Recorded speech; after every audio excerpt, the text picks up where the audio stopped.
aw minnu bɛ k'an lajɛ sanga ani waati Mali kunnafoni TV.net jabaranin kan aw tɛ sɛgɛn aw tɛ ɲinɛ an ka foli b'aw ye dante foli min na f'aw sigiyɔrɔ la ayiwa ni aw ka jamukan sigilen jamukan minnu aw bɛɛ b'a dɔn n'o ye musoya jamukan ye Mali kunnafoni TV.net sanfɛ voilà an ni mɔgɔ min bɛ ɲɔgɔn bolo bi ale ye tanti ye an ka tanti don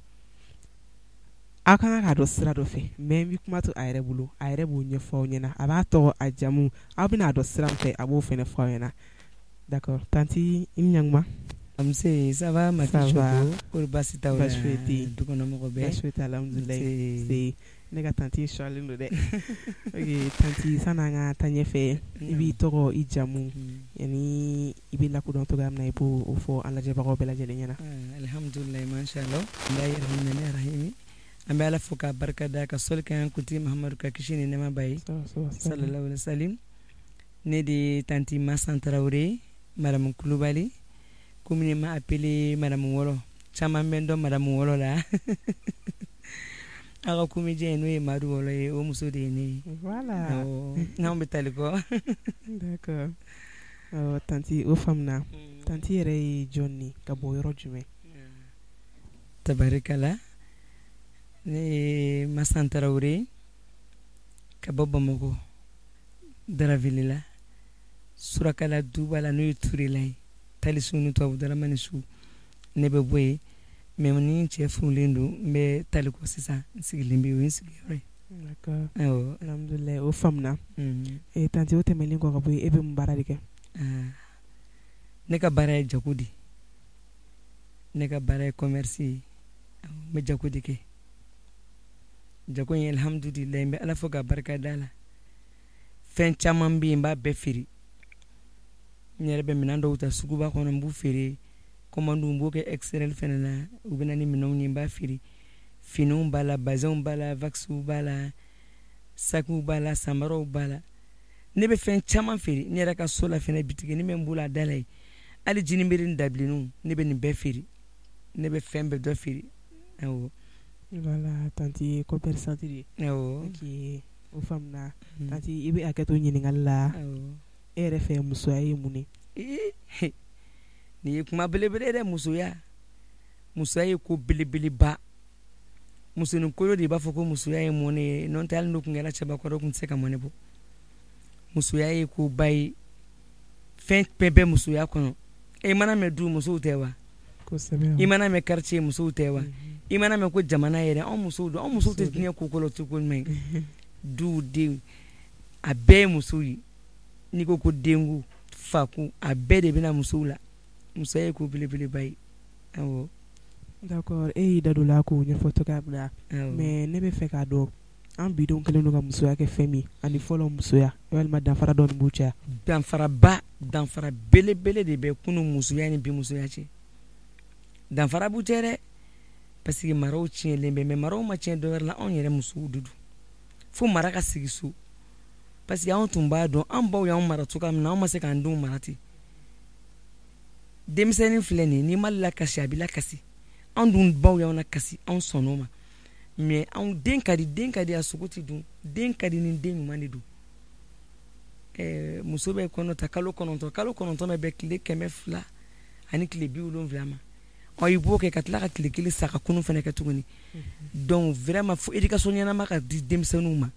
ne bo fo dembaw yo kuma be yana nga sanu di ando makata chelala so anga iri morku famina ona kata di de ma u chelala anga education yana madi kelonti de onye to fasa ambawyi ka jita ambawyi ka finun ka ambawyi ka minon ka ambawyi ka tobli ka ambawyi era ta do ko bi ko dem sanu tse ka shige parce amo on yere le mu blala o aha kelonte que on famna o tanti RF Jume de kana ke sa pour que maraga segiso voilà masaw ta fa ani on demsel were ta fa sisa abebe on baw de bulu alsade mara sigin so abe on de bulu folo ne miri bala na ne ba kunya nyeketa ne tumaro koko dobi gabi na nya ndo andun yera do mama mule kere be kan fe ne dinta yey donc an ka communication don an an denw cɛ communication de tɛ yen baw ka teli denw ka teli donc f'an ka ɲɔgɔn lasigi denmisɛnninw kan k'a lasigi de nin kan ka kɛ nin kan ka kɛ denmisɛnninw tɛ bilasira u bɛ balo cogoya min na u bɛ taa o cogo la ten u baganaw de bɛ ka lamɔ donc mara sigi so tɛ ɲɛ fo sigi ka kuma de ka kɛ denmisɛnninw u ni fɛn min ka kan u ka fɔ n'o tɛ taa bɛ ka kɛ bolo min kan sa a ma nɔgɔn dɛ a ma nɔgɔn e ma bɛn ni gɛlɛyali ye an tɛ ka sin di denw ma tuguni muso min bɛ baara la muso min tɛ baara la o dɛrɛmɛ bɛ muso min bolo dɛrɛmɛ tɛ muso min bolo bɛɛ ko k'an ka bibɔrɔ ni denw ma den ka bon finikolon tɛ k'u la tuguni denw hinɛ tɛ se ka don mansaw hinɛ yɛrɛ tɛ se ka don denw na don parce que mansaw ma denw na don n'i ma den na don hinɛ tɛ se ka minɛ kuma tɛ tin k'a minɛ donc an ka mara sigi so de ka fisa awɔ ayiwa tanti ka nin kuma vraiment kuma diyara an ye wa faamuyali sɔrɔla la tanti e ko i bɛ commerce de kɛ ko minɛnw bɛ bɔ kɔfɛ ka na d'i ma i yɛrɛ bɛ dɔw san suguba kɔnɔ e yɛrɛ fɛ e ka baara ye nafa jumɛn de bɛ se musoya yɛrɛ hukumu kɔnɔna la alhamdulilayi alhamdulilayi ne kɔni bɛ ala fo ka barika da Daramani Djiko ko ten diɲɛ baara o baara dɔ ye fɛn kɛra fɛnya la baara tɛ diɲɛ kɔnɔ k'i b'i bolo don a la ko dɔ ma ka fɛnya la ne kɔni ne bɛ ala fo ne ye nafa ba sɔrɔ n t'a la parce que du charge mana bonya cogo cogo a mana dɔgɔya cogo cogo n'i bɛ gatigikɛ dɛmɛ dɔɔnin na a bɛ bɛn sabati so kɔnɔ dɛ belebeleba denmisɛnninw ka konu samaraw mana tigɛ silipunu ko fɛn misɛnnin caman bɛ yen i yɛrɛ b'o ɲɛnabɔ ka sɔrɔ gatigikɛ mana ka bɔ baara yɔrɔ la wa ne kɔni n ta nafa sɔrɔ alhamdulilayi awɔ o faamuna ani ladilikan jumɛn de b'i bolo ka se muso denmisɛnninw ma a daminɛ minnu furulen don fɔlɔ muso denmisɛnnin minnu bɛ cɛlasigi la o mana bɔ yen npogotigidenw fɛnɛ ayiwa ladilikan min bɛ ne bolo ka fɔ muso denmisɛnnin minnu furulen kuranin don n b'a f'u ye u ka muɲu cɛw kɔrɔ u ka sabali dusukolo tɛ fɛ a ɲɛ dɛ mɔgɔ si t'a fɔ du si kɔnɔ ko alhamdulilayi fo subhanala ka fɔ fɔlɔ a bɛ gɛlɛya de a bɛ tila ka nɔgɔya u ka kɛnɛma kumaw bɔ u n'u cɛw ni ɲɔgɔn cɛ sitanɛ de don ka di kɛnɛma kuma la kojugu kojugu kojugu n'i cɛ ye fɛn fɛn f'i ye kɛnɛma n'a y'i tɔɔrɔ a kɔnɔ so kɔnɔ wala o ko sa yɔrɔ jan mais ni cɛ ko kelen so kɔnɔ kɛnɛma e yɛrɛ ko ko tan a don o don kɛlɛ bɛ dɛ u ka entretien k'u yɛrɛ la fɛnɛ cɛw bɛ ɲɛbɔ musomisɛnninw fɛ kɛnɛma npogotigininw fɛ kɛnɛma k'u furu furu mana kɛ dɔrɔn kɔnɔya kelen kɔnɔya fila n'i taara i dabala bɛɛ i bɛ furu musow ma u tɛ ko ka jɛ sokɔnɔna tɛ labɛn u sulanti don dumuni duman tɛ tobi ka di cɛ ma yɔrɔ cɛ bɛ boli ka taa kɛnɛma dɛ a ye sɔrɔ to ka min na ni e ma kɛ ten a bɛ taa ɲɔgɔnna wɛrɛ ɲini donc an ka entretien don an yɛrɛ la o kɔni o bɛ diya n ye musomisɛnninw na mun ye npogotigininw fɛnɛ ye u k'u basigi dɔɔnin u k'u basigi ni furu bɛ kɛ sisan k'u bɛ taa sigi ɲɔgɔn ɲininka n'o karisa bɛ to karisa den ta hali nin ka boli man ca kɛnɛma ani maa min carakilen don kelen don ayiwa ko denmisɛnninw ma npogotigininw ma k'u basigi u garizigɛ mana kɛ fɛn min u fa n'u ba ka so kɔnɔ u b'o sɔrɔ